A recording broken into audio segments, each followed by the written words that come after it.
Hello mga besh, so bagong gising na naman, may hangover na naman, ayoko na uminom, ayoko na maging pariwara. Trending balita. May parinig nga ba si Lars Pacheco sa bagong nililigawan ng ex na si Clyde? Mainit na usapin ngayon sa social media ang tila parinig ni Lars Pacheco matapos lumabas ang interview ng kanyang ex-boyfriend na si Clyde sa channel ni Ogie Diaz. Sa nasabing panayam, inamin ni Clyde na may bago na siyang nililigawan.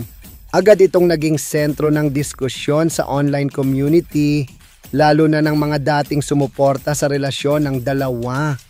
Ilang araw matapos ang interview, nag-upload si Lars ng isang video sa kanyang social media kung saan sinabi niyang ayaw na raw niyang uminom.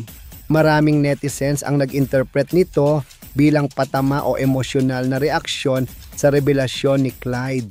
Ayon sa ilang, tila hirap pa rin si Lars na makamove on kahit siya ang nakipaghiwalay, batay sa tono at laman ng kanyang post.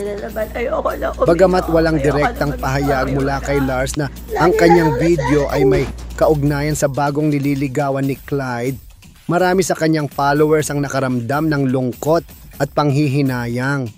Ang ilan ay nagkomento pa na naiintindihan nila ang pinagdadaanan ni Lars, lalo na kung may natitira pa itong damdamin para sa dating kasintahan. Sa kabila ng nangyari, positibo pa rin ang naging reaksyon ng karamihan. Suportado ng kanilang mga tagahanga sina Lars at Clyde sa kanilang mga bagong landas. Marami ang naniniwala na pareho silang karapat-dapat sa personal na kaligayahan at hinahangaan sila sa pagiging bukas sa kanilang nararamdaman kahit nasa mata ng publiko. Sa ngayon, nananatiling tahimik si Lars hinggil sa tunay na dahilan ng kanyang post. Samantala, patuloy namang inaabangan ng netizens ang susunod na update sa love life ni Clyde.